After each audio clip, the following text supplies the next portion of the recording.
Okay, more participants is joining, but I think we can start. So welcome everybody to our fourth already webinar in series within Ready for Net Zero project, and it's a capacity building program. My name is Izabela Kuśnierz, and I'm a project manager in the Association Municipalities Polish Network Energy City, which is the coordinator of Ready for Net Zero project. Today's webinar will be hosted by Eva Iwaszuk from Ecologic Institute, the partner organization of our project. Welcome everybody once again, and Eva, the floor is yours. Thank you. Thank you very much, Isabella, and also a very warm welcome from my side. I will now share my screen with some slides that I will use for this introduction. I'm a fellow at Ecologic Institute. As Isabella mentioned, we're a Berlin-based think tank and one of the partners. The other partners of the project are, as Isabella mentioned, the Polish organization PNEC, as well as Regea in Croatia, Energia Klub in Hungary, and the Romanian association OER. And the project is funded by the European Climate Initiative of the German Ministry of Environment. I am very much looking forward to today's webinar, with our speaker sharing a story of local green transformation that not only did not leave anyone behind, but really generated significant economic value and created a new identity for the district.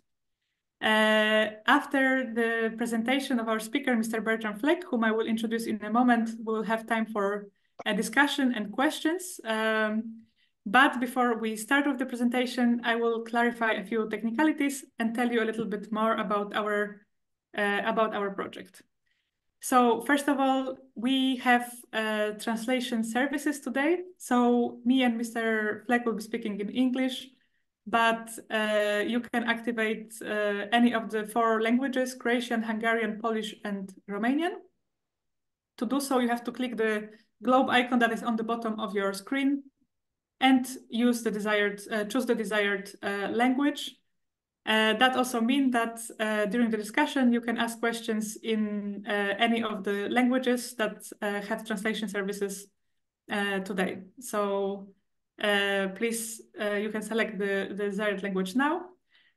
Moreover, we are today in a normal Zoom meeting, which means that we can all see each other. Therefore, we warmly invite you to turn on your cameras so our speaker can speak to the room, not to an empty screen. That is always a bit more pleasant. We also invite you to please edit your name in the Zoom. You can do so by, for example, right-clicking on your tile on Zoom and changing it to add the country code where you're dialing in from, as well as the name of the institution that you're representing today. You will be able to ask questions to our speaker either using the chat function, so you can type them out and I will be monitoring them to ask them to the speaker, or you can use the Zoom raise hand function and ask your question directly. I would like to take this moment to introduce a little bit the project. Those of you who have joined our webinars before will already be familiar about it, so I'll keep it short. So the transition to climate neutral society is obviously a very urgent challenge, and the local governments are at the forefront of this challenge and play a very crucial role in addressing it. Therefore, with the project Ready for Net Zero, we aim to support small and medium-sized cities in Poland, Romania, Hungary, and Croatia in their journey towards climate neutrality. We are focused on developing and implementing local long-term climate neutrality strategies. We want to achieve these aims with several of the products and outcomes that we're developing in the project. So first of all, we have the capacity development program. This webinar series is part of it. We'll also have in-person workshops in pilot cities, online training events, and a study visit to Germany. We will be in the project developing and supporting concrete actions that will directly contribute to the development of local long-term climate strategies in pilot cities in the target countries. And we are also developing a communication campaign, including our online platform, Ready4NetZero.eu, where, for example, you can find the recordings of all our previous webinars, as well as this webinar afterwards. And you will also be able to find the presentation of Mr. Fleck on our website. One more outcome that we're working on at the moment is a guidance document. We are currently finalizing the work on it and expect the publication in spring. It is currently being translated into Polish, Hungarian, Croatian, Romanian, and German. From this guidance document, you'll be able to És learn ebből az útmutató dokumentumból Pași cheie pe care trebuie să-i urmărim. Developing governance framework, financing the strategy, engaging local community and key stakeholders. You will be able to explore concrete decarbonization measures in building, waste, and mobility sectors, and learn sektore, na primjer graditeljstvo, otpad, mobilnost i lehet összehozni a különböző ágazatokat, a Mobilitate, creștere economică, de exemplu, astfel încât city to become. The guidance is also richly illustrated with case studies from our partner countries. Therefore, we warmly invite you to look out for it and check it out when it is published.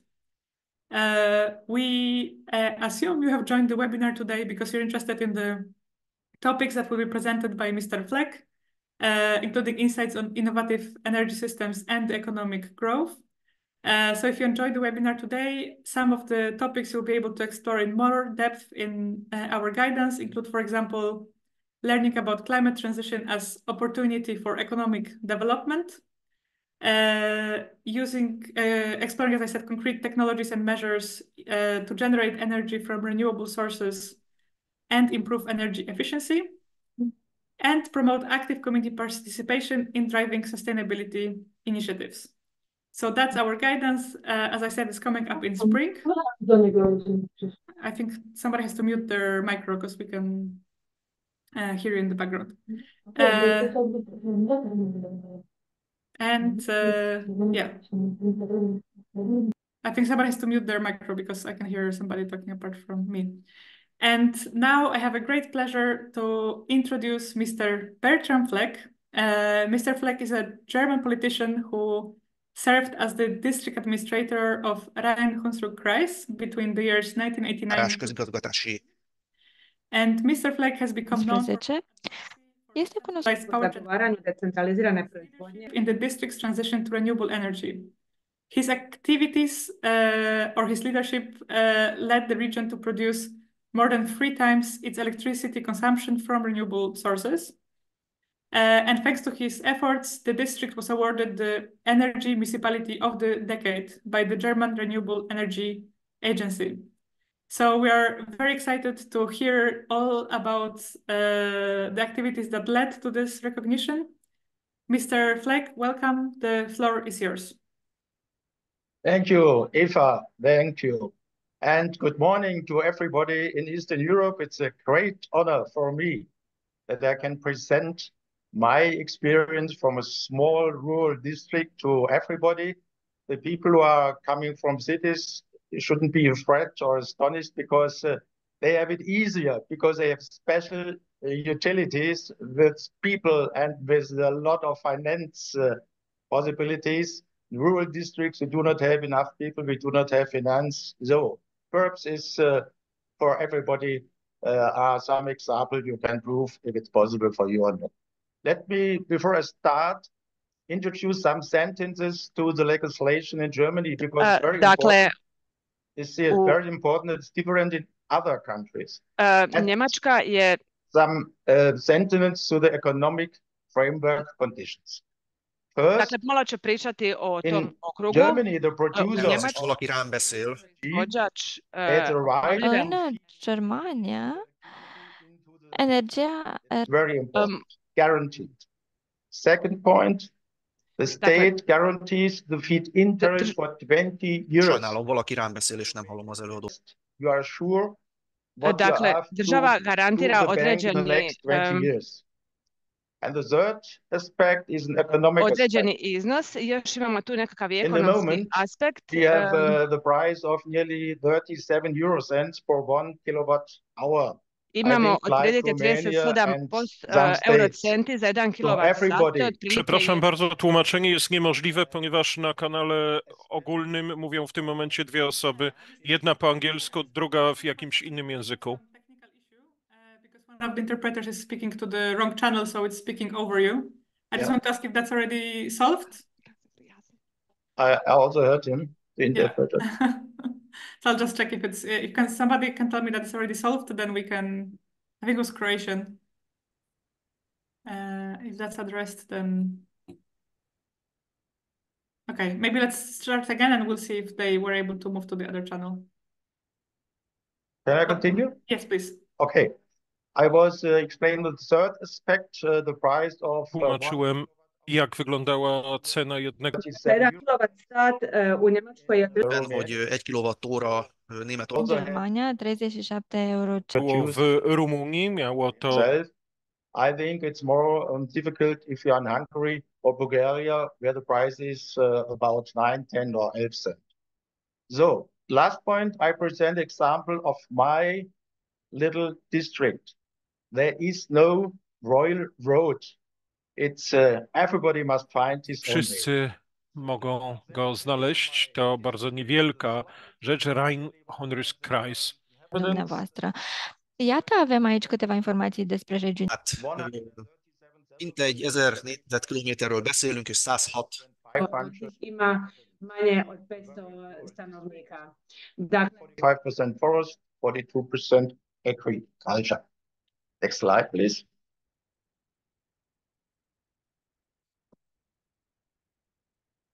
Yeah.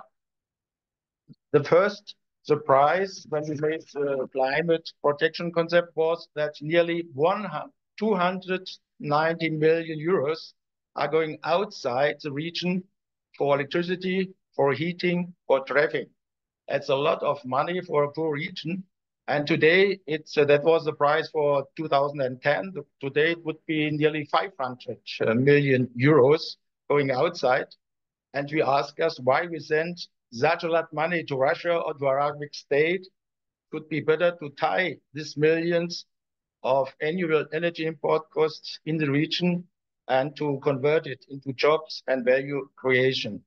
For the Federal Republic in 2012, it was nearly 92 billion. Last year, I think, was more than 100 billion. So a lot of money should be better for kindergartens, for schools, and so on. Please, the next slide. Yeah, nearly 40% of the energy consumption goes into buildings. So, therefore, energy efficiency is the sleeping giant. That is a great potential to reduce energy, to reduce costs. So we measure by a private company every hour the consumption in our regional building, heat, water, electricity. We had evaluated the results and implemented some measures.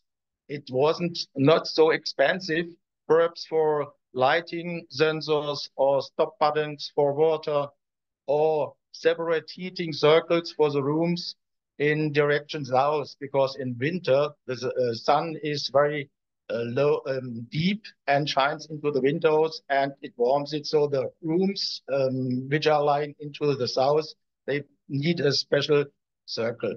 You see on the right side the results: heat demand, water demand, reductions, and in summary, for 15 years, 9,500 tons carbon dioxide emissions and cost savings 2 million euros. That's a lot of money. Next slide, please. Important, I just mentioned the old buildings. We have 22 million buildings, mostly built in the 60s and the 50s, so they waste a lot of energy. And if you make new buildings, you should pay attention on the new possibilities. So minimum passive house standard or energy plus standard. Here is a building for 30 people in an energy plus standard. orientation to the Dows. It's no secret, you should do it. But look in the buildings in your region. They are going in other directions. The Mount of the northern side construction accorded a passive house standard, a brine heat pump connected with brown heat collectors, innovative control technology, and offshore PV installations on the roof. And in the result, this building generates more energy as it uses. And the cost for this building is perhaps 10 or 15% more than a normal passive house, but you must think on 10, 20, 40 years, though you have more savings. Next slide, please.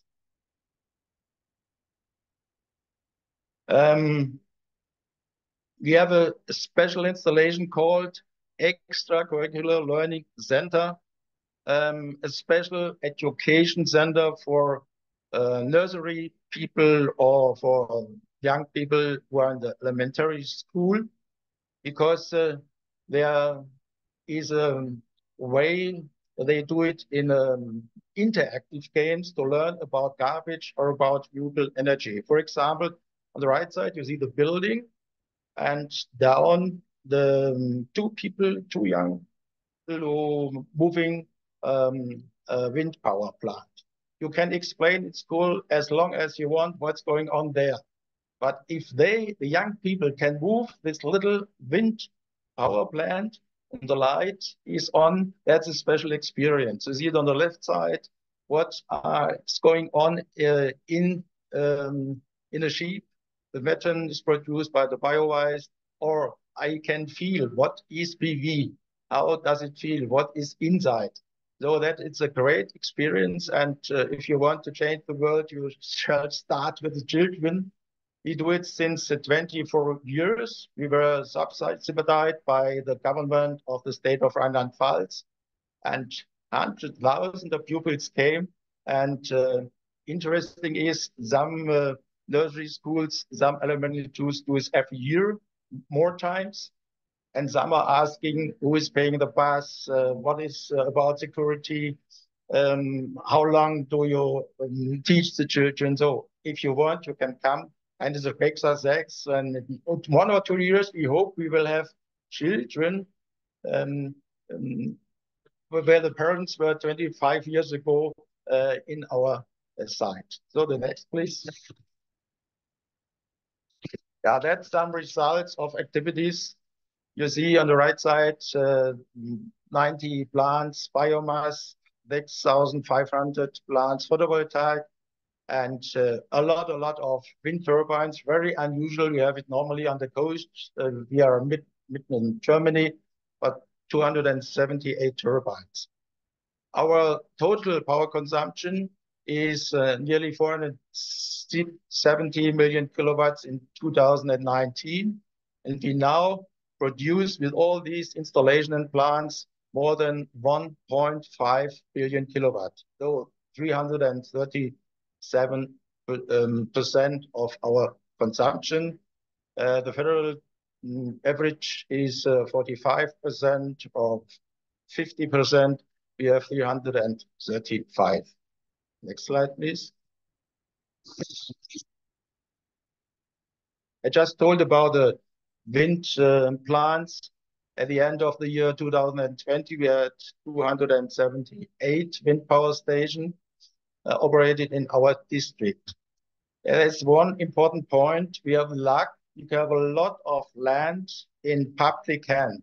So 95% of these wind turbines are on public ground, invested by private people or by utilities from the cities. So we only have 3, 4, 5% of the wind plants. But the main point is the community gets nearly 8 million euros annual leasing income for the municipalities. A great sum of finance. And 1.6 million is the region for service costs, 2.2 million feed-in tariff. I just told you we only have few of them. And in 20 years, you see the sum is 216 million regional added value going into the region, into municipalities, in the small cities. So it's a great success. You normally have the problem of acceptance. We have two special points which made it easier to install such plans. First, the Solidarity Pact. That means 60 communities get the money directly, and they are ready to give 10, 50% of this income to the other 60, 70 communities do not have wind plants. So they are satisfied that they can have a part of this income. And the next second point for acceptance is we have often energy saving concepts for citizens. They have a directly benefit financially. So it's different if you're looking to a wind plant, getting nothing for you, or you have income for the community or income for yourself.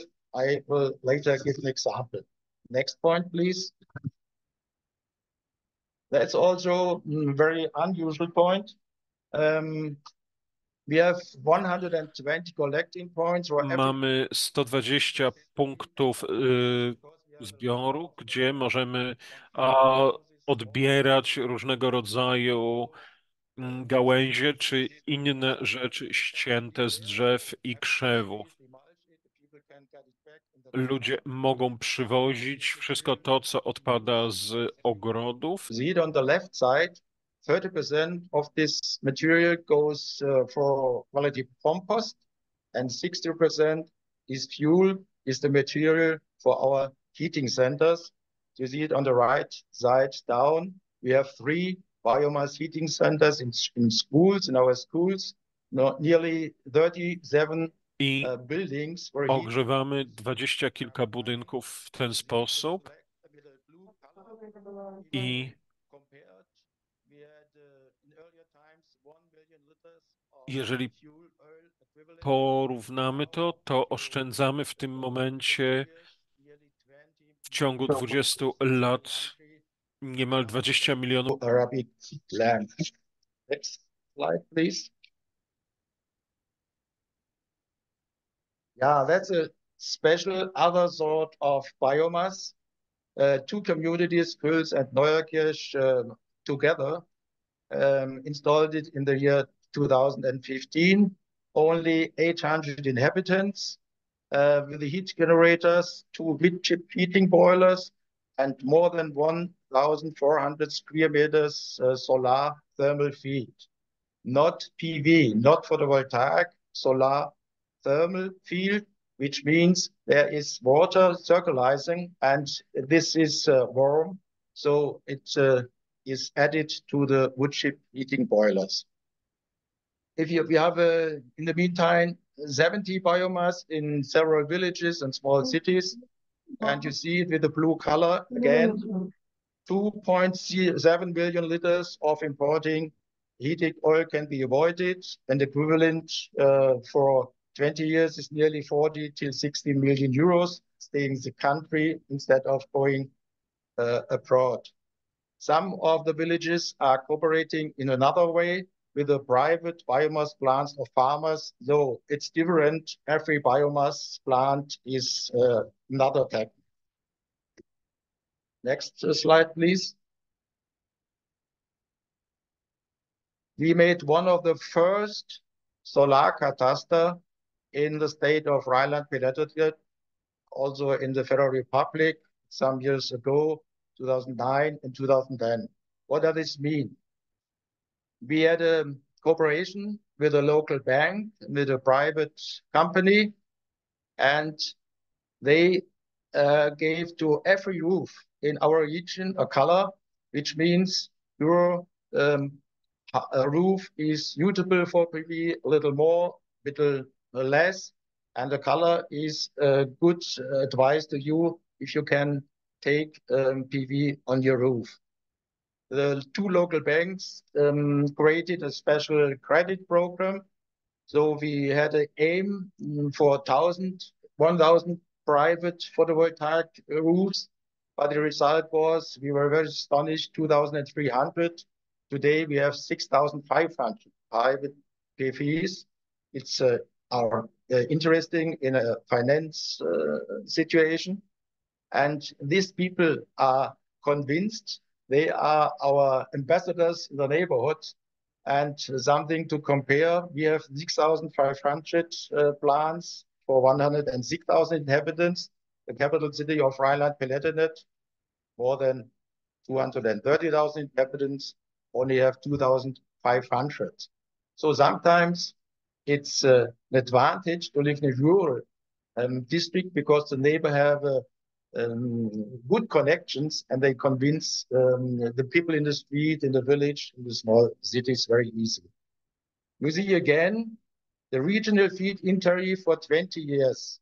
Annual amount of 20.8 million euros stays in our district. For all these private 6,500 people who have PV on their roof, and it's also a legal share of invest, 38 million for the handcraftsmen. On the right side, you see if everybody is beginning in 2007, the other will fall in 2011, and so on and so on. You must give examples, the other will follow you. Next, please. That is very important. A lot of people are discussing about climate protection, reduction, carbon dioxide. This is very important. But to convince communities, municipalities, or private people, I think it's more important the economic effect. We have both. Here you see it on the left side, the total invest in our region in 15, 20 years was 1.35 billion euros. That includes the PV was created in China or the windcraft in northern Germany. But our part is, and they invest 102 millions for our handcraftsmen. It's a wonderful program. And the annual region value creation, nearly 44 million.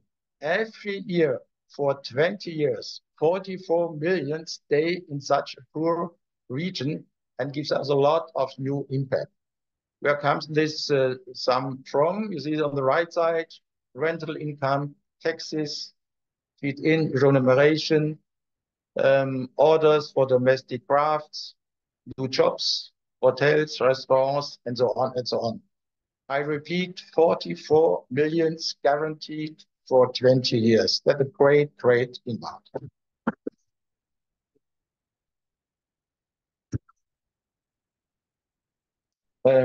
One journalist called us, we are the home of the demonstrators. We are very proud of this because a lot of newspaper people, radio, TV people came to us. And in following this, a lot of visitors came. So sometimes it's very hard for us, but we are proud that we do not this in a party discussion. We do it very pragmatic and with conviction. So we had a success, which you can explain why a lot of people are working together. That's in banks, cooperatives, communities, private people, farmers, school. Perhaps that's part of the success. Next, please. Here's a prize that there's a special connection between renewable energies, energy efficiency, and demographic change and public service. Because the part of communities, municipalities, or little villages who are active in renewable energy, they earn the money I just told about, and they can afford a special box for a small village or a small city, or they can take a community store, or they have a small grocery store that they hadn't before. So all these municipalities make them fit for the future. And in these communities, you will not get a house, you will not get rooms because everybody wants to go in these communities. Here's an example of one community, 1,000 inhabitants, Mastershausen. What did they do? They have on their ground 14 wind turbines and nearly 300,000 euros are going in the budget of this little community. They have also photovoltaic, and that is money they in earlier times they didn't have. We were very poor. They had a lot of credits, but now you see on the left side that is an old school. This old school, they reconstructed it into a retirement home for older people with 10 apartments. No problem. Even the cost were 1.5 million euros. Or expansion of local street, or vitalization program for old buildings, or support for local clubs, or DSL, and so on and so on. You see, if you had that the possibility coming from human energy, you can look in the future. Slide, please. Yeah, I just told you about it's very important to sensitize citizens. How did we do this? We have in Germany more than 160 million domestic appliances, very old, 40–50% more than 50 or 20 years. They need energy, so a refrigerator, an old one, costs 130 euros. Electricity costs in the year, a new one, 30 euros. So everybody has a refrigerator, everybody is thinking about it, and we make this little competition. The oldest one was from 1950, 70 years old. So we can demonstrate less is old, it's too expensive, it's Takie stare rzeczy są zbyt drogie. Bardzo proszę, kupcie nową. Kosztuje 400 euro za 3 czy za 4 lata. Taka inwestycja się zwróci. To samo dotyczy starych pomp grzewczych i nie wiedziałem w ogóle, że także w moim domu 4 tego typu pompy działają dzień i noc 35 lat i ludzie stąd zawsze mogą się do kogoś zwrócić i powiedzieć: słuchajcie, tracisz na elektryczności, zmień pompę. Wystarczy tylko, by ta gorąca woda przepłynęła przez twój dom podczas dnia raz czy dwa, nie 3, nie 4. To jest 365 dni w roku razy 2 obroty, razy 2 przebiegi. Różnicę liczymy w setkach euro, jak chodzi o koszty elektryczności. Za 5, 6, 7 lat, a te inwestycje się zwrócą. Oczywiście ważna jest też wymiana żarówek. Zresztą zwracamy się do takich osób, które są w trudnej sytuacji finansowej, mówiąc, że jeżeli jest im ciężko, to mogą się do nas zwrócić. Nie jest oczywiście to rzecz bardzo droga, ale pamiętajmy, że trzeba właśnie uwzględnić te różnice. Poproszę o kolejny slajd. Co widzą Państwo w prawym górnym rogu? Horn. Tam zainstalowano m.in. fotowoltaikę, ale zmienili również źródło światła. Przestawili się na LEDy w całej gminie.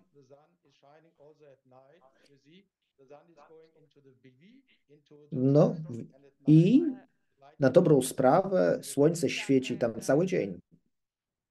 Tak żartujemy.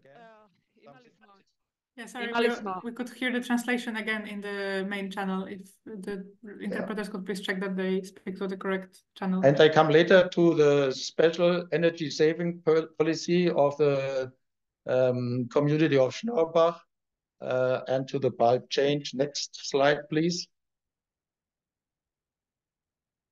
Here you have a very simple example. Nearly every Uređaja bijele tehnike, zamjena svjetiljki, Wysokie tego rozwiązania to burmistrz jest za to odpowiedzialny. village, I think 460 inhabitants. You can do it for 1,000, for 5,000, for 10,000 PM. The mayor told the people in the community, please come at Saturday in the community hall. Please bring your old bulbs with you. We change it. You will get LED bulb, costs nothing. Everybody said, oh, wonderful. We are going to the community hall. They brought their old bulbs and get new ones. And the difference is simple. 10 bulbs, 60 watt, 600 watt in summary. The new one, 4, 3, 5 watts, only 50 watts if you use it. You see on the right side the numbers, nearly 34,000 luminance was changed in 4,500 households. And if you think they only were on light 3 hours a day, you see the result, saving energy, 700,000 kilowatts and 200,000 euros. It's very simple. Everybody can do it. It's not high cost. Next example, please. Next slide, please. Yeah, that is unusual. Here you need some money. They also have an income. This community Schnurbach, they have 2 installations, wind plant, and I think 60 or 80,000 income. Every year they do not have a kindergarten, they do not have a school. And the mayor had a good idea. He said, I want to give the money I become from the wind plant installation. I want to give this back to the people living in Schnurbach. You see on the right side, the subsidies of these little municipalities. From energy consulting, if you have to pay nearly 300 euros, or photovoltaic system, battery storage. For photovoltaic, you can get till 6,000 euro a year. So if you have total costs 15,000, you will get from your community 6,000. It's a good idea to do it. It's a business. Or battery storage and so on, you can read it. They did it for 7 years. This community spent from the community more than 200,000 euros, and the invest of the citizens was nearly 1 million euro. And nearly everybody in these households living there is active, and that is a wonderful example. I get an advantage. I have a financial advantage, and that's good for me. In the meantime, we have a lot of articles in the press. More than 40 municipalities, they take over this system and this concept, because they also have income from wind plant installations. And this other communities who are not so rich, they perhaps can only pay the energy consumption, but it's also a first step for everybody who has a little house. What can I do the next years if I have such a paper? Next slide, please. I often said you cannot do it alone. An important aid is 2 installations. That's the Consumer Advice Center in Rheinland-Palatinate. They are going to cities, to municipalities. And if you are very active, like the Rhein-Hunsrück district, they have in 4 communities, they're coming once a week, and the people can go there, can get their advice. In other districts, they have perhaps only 1 station. We have 4, and everybody can talk, can show his problems, and they help to for solutions. And nearly every week, we have articles in the local newspaper. You must sensitize the people, and you have to read every week, sometimes more than once, an article about what can you do in your rooms, in your house, with your machines. So that's important, the energy tip of the week. And we have it, this cooperation. We do not pay any euro for this. The press is very interested to help us to give more information to the citizens. Next one, please. Yeah, we had the first public electric filling station in the district in our administration. We had in 2011, we had the first hybrid car. We have in the meanwhile 2 electric car. It's important that communities are going forward and give good examples for the people. But when I'm going into little communities, they ask me, what is the roof on your district administration? Do you have BFAR? Do you have an e-car in your administration? So we always want to be the first in cooperation with the municipalities. So in earlier times, you had a little bit more money. We spent 7 e-cars for 1 year for communities. They can use this without cost. After 1 year, the SIM cards went to the next 7 communities and so on. So in 3 or 5 years, 30, 40 communities could test this, and a lot of the people are later going to the mayor and said, "Oh, it was so wonderful experience. I do not use my second car. I can spare a lot of money. Please, municipality, mayor, after the district did this wonderful project, you should buy or rent such an electric car, and I can use it for 2 or 3 hours during the week." Next slide. That's something very new. Since 10, 15 years, we separate the biomass of the kitchen. In former times, we had a contract with a great player. I don't know where they manage this, but we decided to give it in our hand. So we produce from this 15,000 tons per year from private households. In the meanwhile, 10,500 tons of digitate, of good fertilizer. The farmers are very fond of this.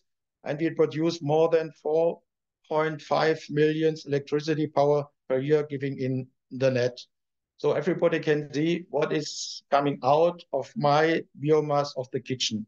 The problem is in cities, they do not collect it very careful, so you have problems. In the rural districts, the people are more interested and pay attention what is going on into this biomass ton. And on the back, you see on this picture, this dark color, that's a PV installation on an old landfill. We had 1 year great discussion, a lot of problems with the administration. In this time, they didn't want to allow us to make this. And back in the far and the sky, you see some wind plants. You can take the next slide, please. Yeah, that's a summary of what was going on in 95, what was going on in 2018. We had a high employment rates in earlier times. We had financial problems.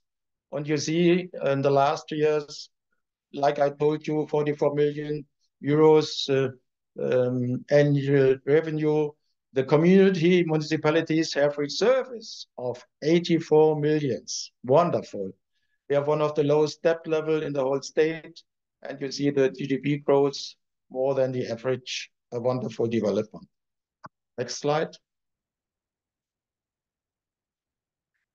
That's my last slide. I have some more for the discussion.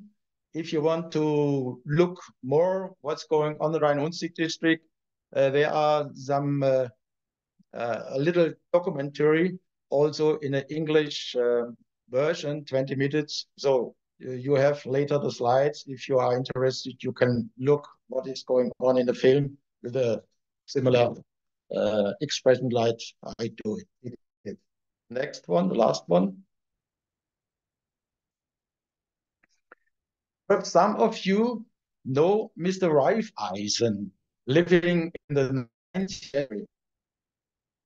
It's true, he made some new developments, but for farmers. Perhaps you remember, he told the farmers, please collect our harvest, give it together to the dealer, you will get a better price. Or if you want to take fertilizer, don't buy 1 ton for you alone, make a cooperative, you will get a better price for a greater sum. I think we and a lot of colleagues do it in a similar way. The money of the village, of the municipalities, shall remain in the villages and the municipalities, not going to Arabic states or to Russia. we got this prize. Yeah, I'm a little bit proud if I told about this. And there's one sentence I'm very impressed. That was our motto. It always seemed impossible until it's done. Sometimes we had doubt if it's going on or it's a problem, but we did it, and mostly we had success. So thank you for attention. I hope this one or second example is perhaps something for you. I would be glad if I come some days to Hungary or to Poland and see you have a pulp change activity or something like that.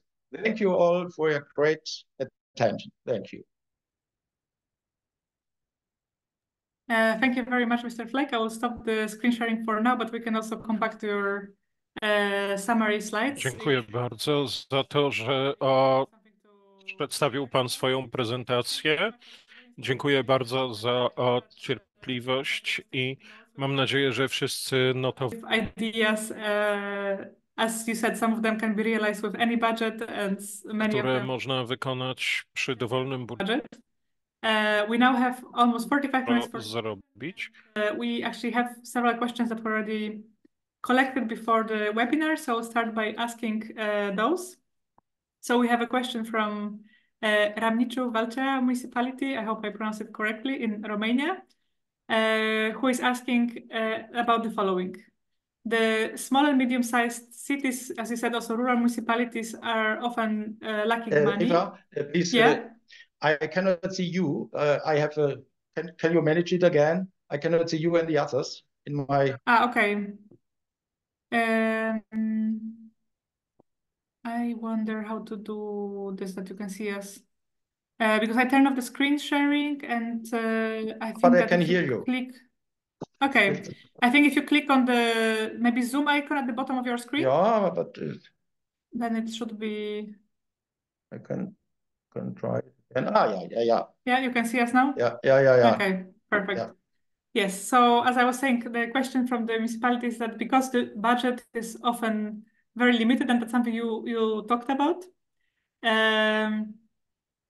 they of course have to address that. But another point that they raise is also that there's often lack of internal experts. So you often don't have the technicians that can implement the different solutions, or you don't have companies even existing who can bring in, especially the more innovative solutions. I wanted to ask you about, how did this develop over the years, and were you able to, create this local economy, or are you still, importing the expert knowledge from outside of your district?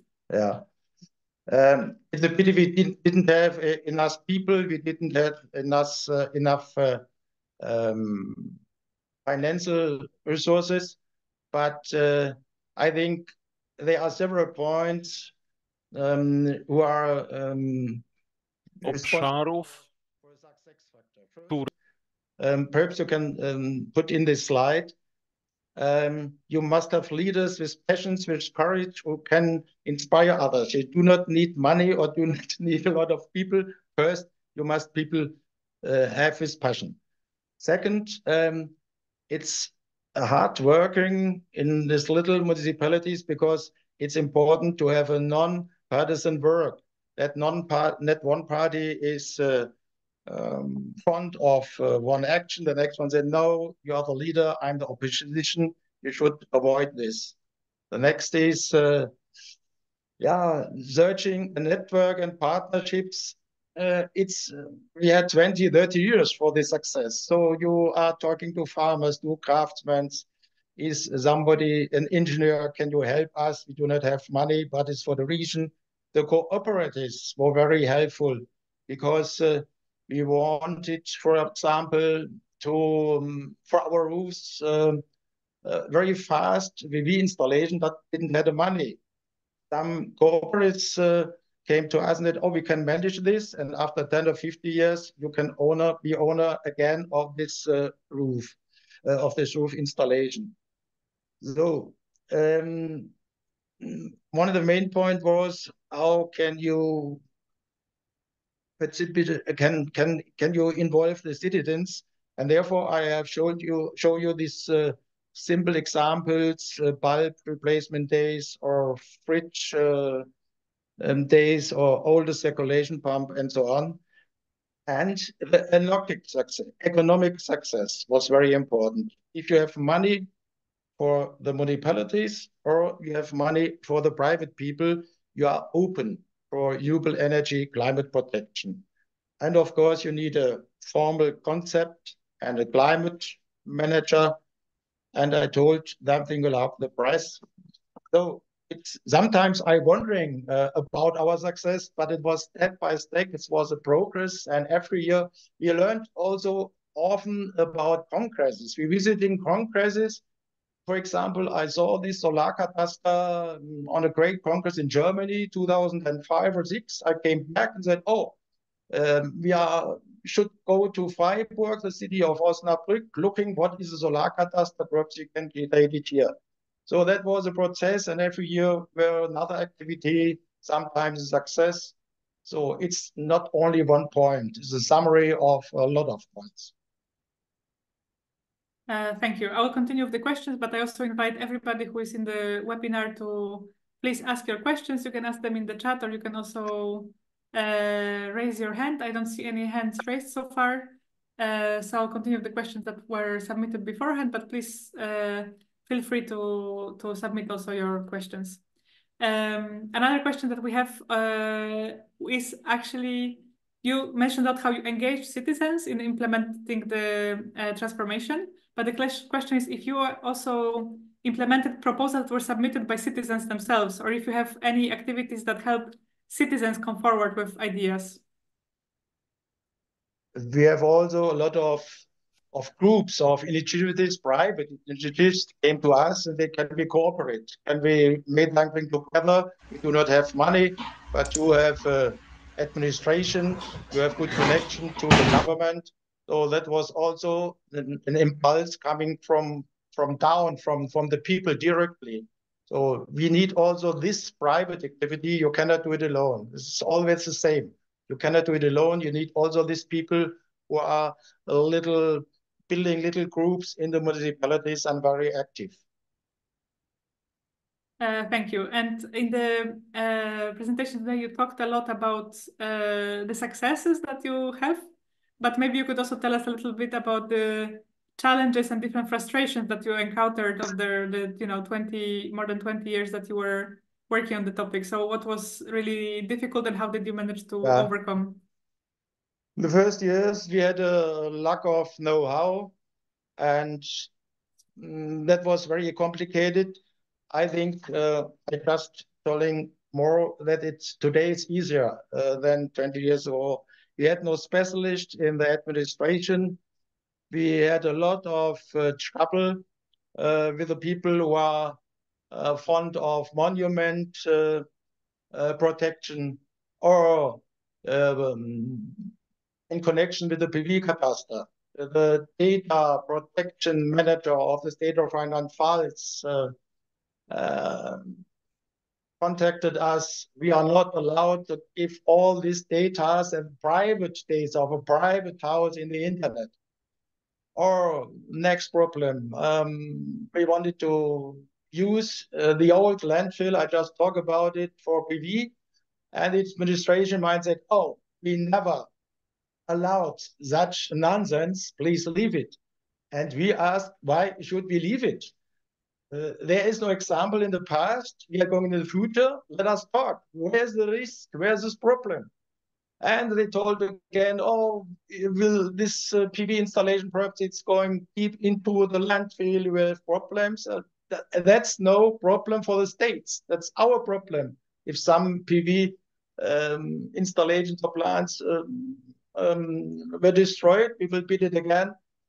So a lot of problems, but we were so convinced, so full of emotion, and and hopeful for the future that we overcame these problems. I can perhaps I often are asked, what can you advise to others? Mm-hmm. It's no secret. Yeah, the first and for me one of the main point is, don't stay alone. You must have partners, join forces with like-minded people, not 20, 30, 50 people, 5 people in administration, in the municipality. And I would like to give advice, do not start with wind plants. It's important, it's very important, but you will divide the inhabitants and the citizens. So start with energy efficiency, because nobody can be against less money, less carbon dioxide, and so on. And I think also today we have a lot of conferences and congresses. You can go there, only listen and think what is for your municipality, for your country, for your city perhaps important. And you have a lot of examples, best practice. In earlier times, we didn't have best practices. So take it over or not. And in all projects, you must have focus on the regional added value. That is very important, because not only carbon dioxide, not only climate protection, it's easier for municipalities and for private people if you are talking about regional added value. And yeah, citizen participation, you see it with these little competitions if you want. It's also possible to make it in the city, but not in a city with 50, 70,000. You can go in part of a city for 5 or 10,000, and going around from part to part it's possible. You must do it. The press work is important, and special offers for children and young people, because in their curricula they do not have this modern things about climate protection. Yeah, that's some points, important points. Perfect. Thank you very much for listing this advice. I think also that's the advantage of rural districts and smaller districts, that this local connection to the citizens is easier to achieve, because people just know each other and they know the local mayor and the mayor knows them. So that's definitely an advantage. And I also appreciate the fact that you underline how important it is to reach out to young people. And as you've shown in your presentation, the best way to do this is to be able to, touch something, play with something, and learn how it works, because then you never forget how this works. We have one more quite technical question, which is which did you find to be the most CO2 efficient energy system for meeting the energy needs of a residential building? Oh, I cannot really answer the question, because I have more than 250 given the 250 lecture, and everybody is asking what is going on in my house, in my building. It depends when is the building created, how is the temperature in winter, 8 degrees, 20, 22. Are there 2 or 4 or 6 people? Do we have oil or do we have gas? Do we have a heating network in this city or not? Do we have the possibility for a pump? That's the future, I think. But if you will have install a pump, it's better to be in a combination with PV. This is very expensive. So you cannot give a real answer, because it depends on your own behavior, of your own rooms, of your own house. You must have a special engineer or something like that to give the advice to you.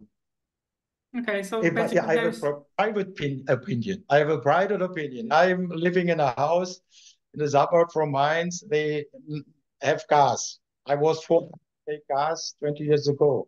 I'm thinking about a combination with a pump, gas in combination with a pump for the next 10 or 20 years, PV on the roof, and a storage, and a wall box for a e-car in the future.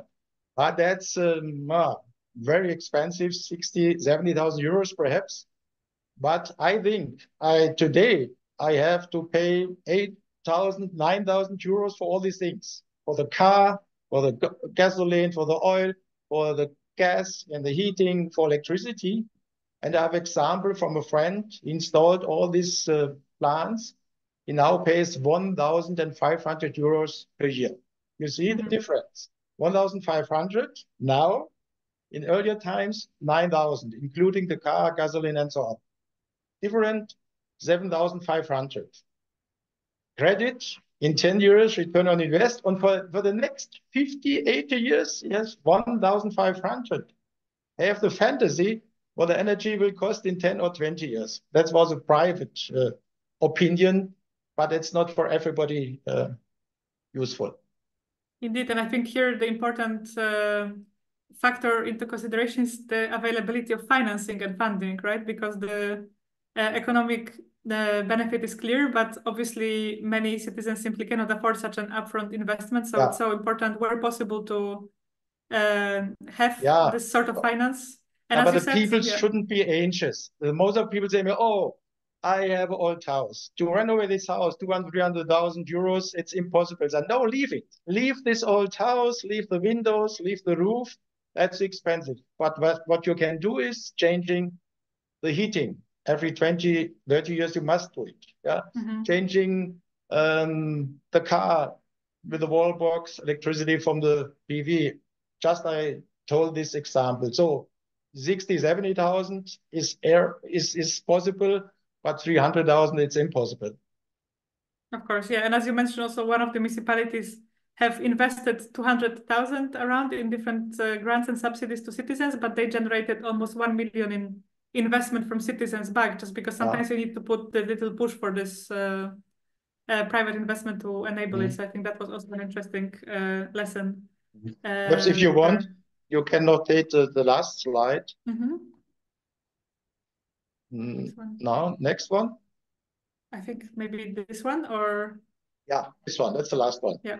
Because some people say, oh, it's so complicated, legislation and money, and people say, no, today it's easier than in earlier times. And I have 7, 8 points. You must think we started 30 years ago. We had no internet, we had no informations.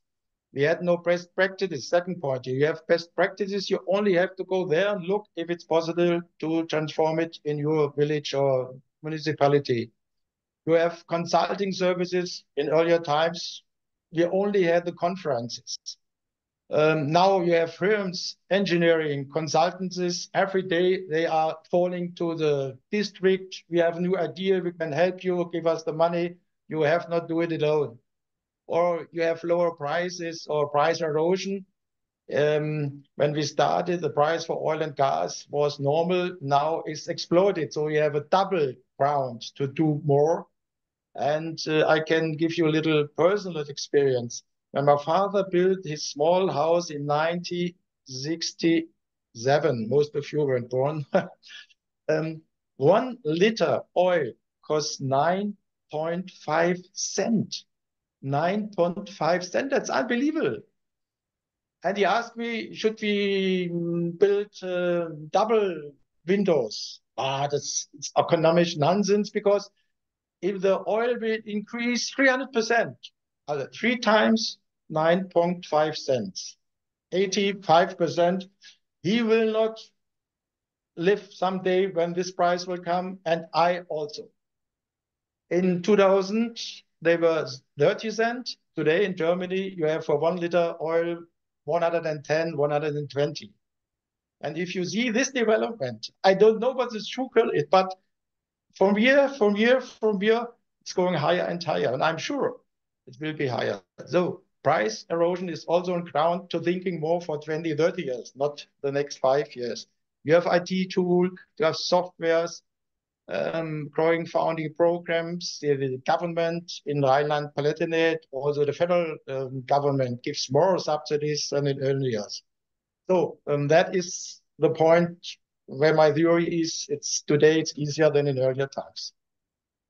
Yes, definitely. I think that's a very important point, that the knowledge is there. Sometimes what is important is to set up the vision, set up the concept, and then you are able to reach out. You have to do it. You have to do it. I hope everybody gets very inspired by this message and is taking notes. Actually, I wanted to ask you, obviously the last 2 years after the war in Ukraine has started, many citizens were hit, many municipalities were worrying, how to heat the buildings and turn on the lights in the district. And I wanted to ask, how did it look like for your district? Did you feel like you were completely protected from this crisis because of your activities, or were you still affected by it? So how independent did you become also through your activities? We are only independent by electricity. I just told you more than 300% producing. We have still a lot of oil in some municipalities and sometimes also oil. But the 17 communities who changed 5-10 years ago into a heating network, they are very glad because they have the old price for energy from 2015. And they are so glad. And kiss the hand of the mayor because he convinced them at this old time to be more open for future technology and for renewable energy and climate protection. So they have it. They are glad. Today, the cost of buildings are running higher and higher, though I don't know if there is an economic advantage. But for your private house, I just told you, we have this example. Therefore, a lot of villages did it. The press wrote a lot of articles. The television came also from Sweden or from Czechia or Slovakia and so on. So all the people, 106,000, they see it every day. They hear it every day. They read about this every day. So I think they have they are very sensitive in this area, more than perhaps others, because that's the advantage of this rural district, because you know the neighbors, you're going to him, say, I have a power plant, why are not active? I can give you my experience. Or I'm often talking to the mayors. We have honored mayors, 137. I tell them, please, I can tell you a lot of things. You have now 17 examples, heating networks in our region. Go to the other mayors. Go to the people, ask them, is it true what Bertram Fleck is telling? Either is this complicated? Did you have difficulty? That is a great advantage. You can exchange the opinions, the experience. So I think we're one of the districts who have a lot of citizens. They are a lot of steps more forward than the others in other parts of Germany. Indeed, but as you say, still there things remain to be done. So it's good to know that, you know, even with such a successful district, you still continue working, continue talking to the mayors, continue activating the community. This question of renewable energy, climate protection, that's not an aim where you can say, today we have reached it, or in 5 or 10 years. It's a process. If you would ask me 25 years ago, is this development possible in such a rural district? I would have told you, no, impossible. Yeah? And you see from year to year, from conference to conference, and the exchange with the other municipalities, that's important for the people who are hearing to us. The exchange to know what is their experience. Is it possible for me? Can it change it, transform it? Something is going on, something not. So we do have it today, and therefore also our region, there is no stop as its development, because my der Nachfolger, the chief after me, he has a new idea. He has the idea to install another PV plant on an old landfill to combine these two PV plants, and therefore all buildings from the district shall get their electricity from these two plants. Okay. Next step. Or I don't know, Wasserstoff to translate this. Hydrogen. Is the idea perhaps how perhaps you can produce hydrogen because we have too much electricity. Why do we send it in the net to other cities? Perhaps you can create something like that, but it's very, very expensive. You need the help of government, federal government, because 50, 100 million euros and more, that's too much for a district. But you see, the discussion is going on, and there's a positive effect. I imagine also the citizens in your district really know a lot about the energy generation. Everybody's an expert in the not everybody, but probably more than most. And they are very proud what very helpful. We also had critics, people who are not convinced that's the right way. And when he first get a prize from the state of Rheinland-Palatinate, that was wonderful because I could present it to the other people who are not so convinced. Or then the prize on the federal government or European prize in Brussels. So that was eine Bestätigung, A confirmation. a confirmation that we are on the right way. And it was easier for us to be in connection with our critical people. I see, to have this a little bit external validation recognition in the community. Actually, talking about the citizens, I am curious about the demographic trends in your district, because often rural communities are facing the problem of migration of people in like the most working age. And I was curious if this economic value creation that you managed to achieve, if you feel that this reverses this trend for your rural district or not so much. We have the same problems like all counties, districts in Germany. We had also 30 years ago problems because the people coming from the old Soviet Union, from Kazakhstan, we had 16,000 people. We had 89,000 people in the district and then 16,000 people coming from Kazakhstan and so on. It was a great challenge. Now a lot of people coming from Ukraine or others. It's a lot of people and too much of people, though the advantage of this economic part of climate protection is not enough to spend all the money in the social affairs, though we have not enough now. Okay, so still is that remains a challenge. The problems are too great. Okay, but you were able to, as you said, like reinvest some of the income in different community services. Also, I think that I saw some parts of your German presentation that was not in this presentation, but you were talking about the fact that you were able to also have a bus line that didn't exist before, and also some support for like senior services in the district. I made several lectures and presentations, so my best is 38 slides, but that's not too much for today. I have more time, and so I today had I think 25, but it's okay. It was a great pleasure for me and a great honor for me that the people from Eastern Europe are hearing what I'm saying from this little small district.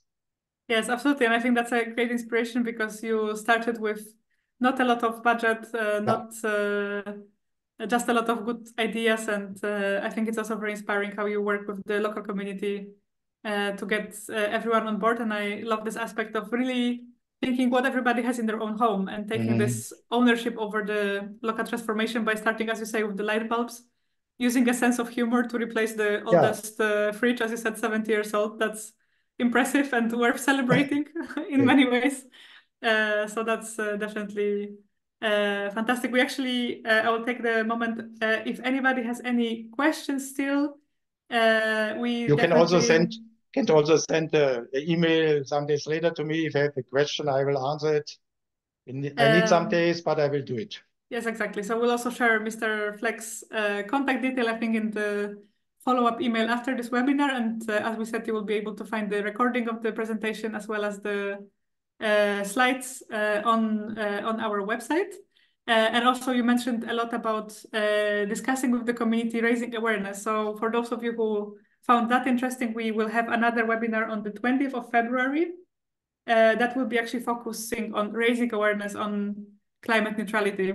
So Mr. Fleck, you gave a lot of good examples of really how to make it fun and get people involved. And I think it's also interesting how in your presentation, you don't talk so much about climate, right? You really focus on the in the energy aspect. Economic effects. Okay, but do you have the like greenhouse gas inventory for your district, and you could say like how much you were able to reduce the emissions?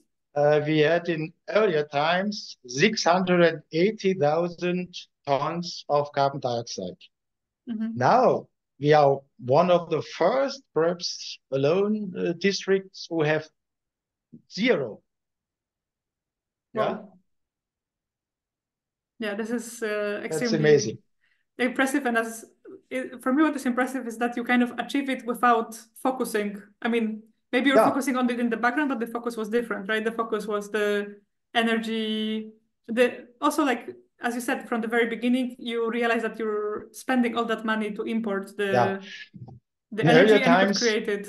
in earlier times, 20 years ago, I talked more about climate protection, carbon dioxide. That's important. We have to use it. But I noticed the municipalities were not very interested in this theme. Also the private people. And I noticed if you have economic aspect, they put it together with climate protection and carbon dioxide. They are more interested because when I started a new project, my assembly asked, "Oh, it's wonderful, reduction carbon dioxide, it's wonderful, a good guy, but please, what are the costs of this project?" And I nearly always could tell them, okay, the costs are 100, but in 10, 20 years, we get back 130, 150. So that was the surprise for me to give more attention on these economic aspects, especially for municipalities. And I know all the mayor and county commissions, and they always have the same problem. When they have to start a project, it's expensive, they all leave it. We are not forced to do this later. Yeah. And therefore, in all my projects, I have an economic view on this. Absolutely. And you actually talked a lot about the internal value creation, and I'm curious if you also were able to collect, or if you needed to use a lot of like European funds or federal funds. How did it look like when it comes to getting external funding for those projects? We get a lot of money from the state of Rheinland-Palatinate. From Germany, there's a so-called KfW, it's a special bank who supported us. But the most invest is coming from private people outside, from outside. The people ask me, is it true? 1.3 billion euros? Where did you get the money from? It's not my money. But the investors, they can feel if they are welcome, if they can get help, if we have a good land use plans, if we are fast giving permissions. So the climate of this is very important for foreign or for outside investors. We invested perhaps 30, 40 millions in 20 years. Yeah? Also a lot of money, but it's easier. But the billions, especially for the wind plants, they came from outside. Okay. They came to us because we helped them, we had a good climate, we were open for them. Yeah, so you created favorable investment climate, and they were able to bring the money in. I think that's also a very valuable lesson learned for others, that if you feel welcome, if you know also predictability for the conditions, then but at the same time you were able to steer what sort of investment you want to welcome in your district, right? So we wanted the clean investment that doesn't bring the pollution, but rather brings this energy transition. And then sometimes holding lectures in the east of Germany, they are partly very disappointed because when the German Union came, a lot of investors from outside came, invested, going back.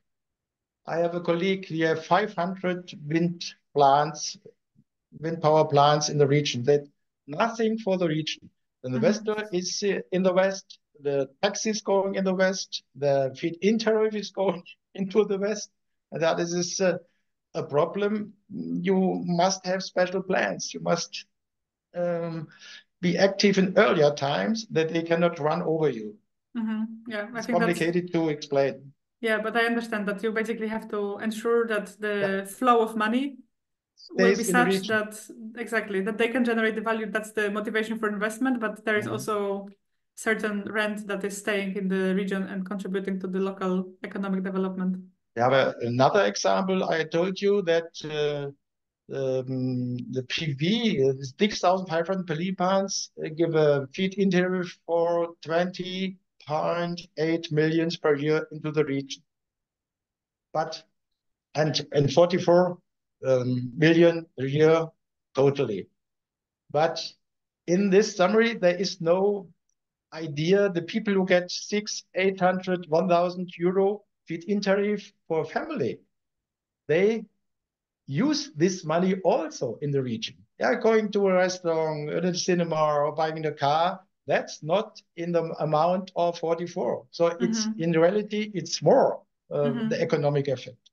Yeah, exactly. So you make the community vibrant just because people have that income that they can spend, and additional services go to the restaurant and for example, fuel the local economy. And that is also, I think, very important, even if not so easy to quantify. And I think also another important aspect of your story is the fact that you preceded your time. So indeed you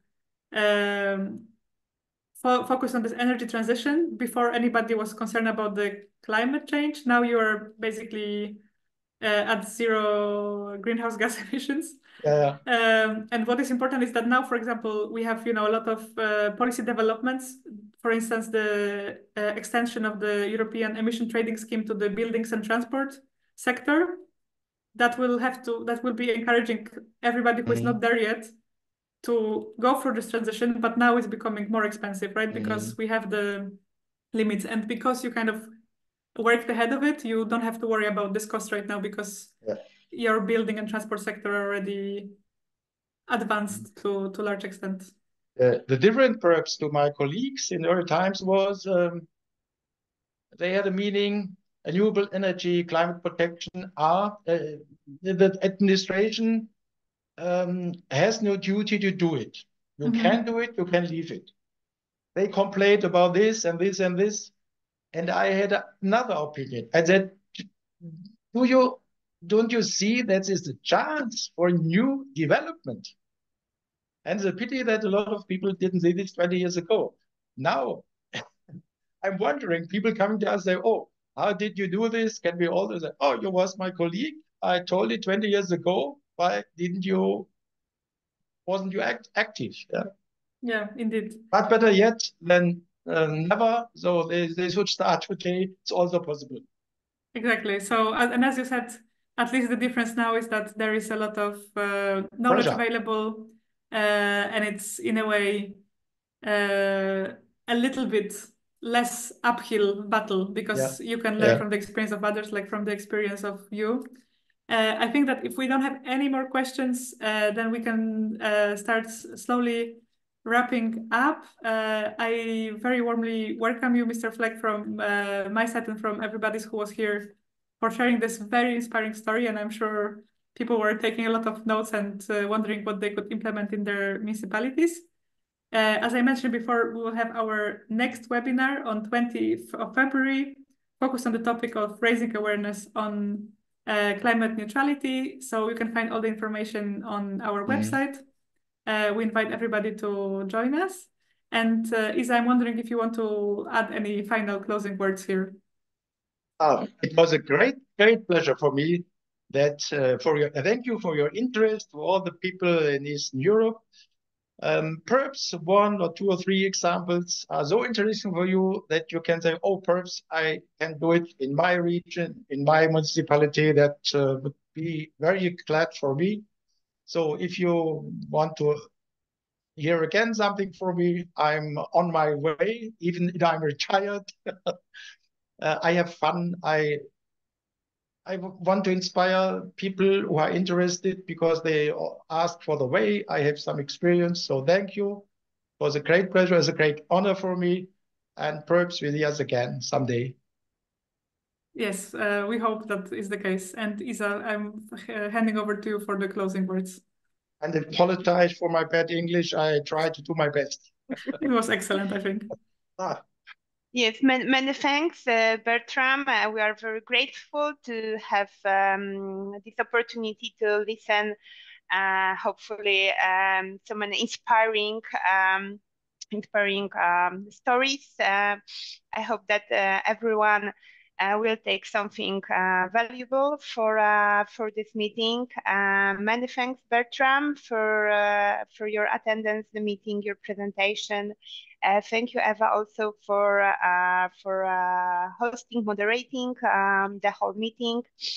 I also hope that The interpretation was good for all the national participants from different countries, and also I can invite you for next webinar, like Eva already mentioned.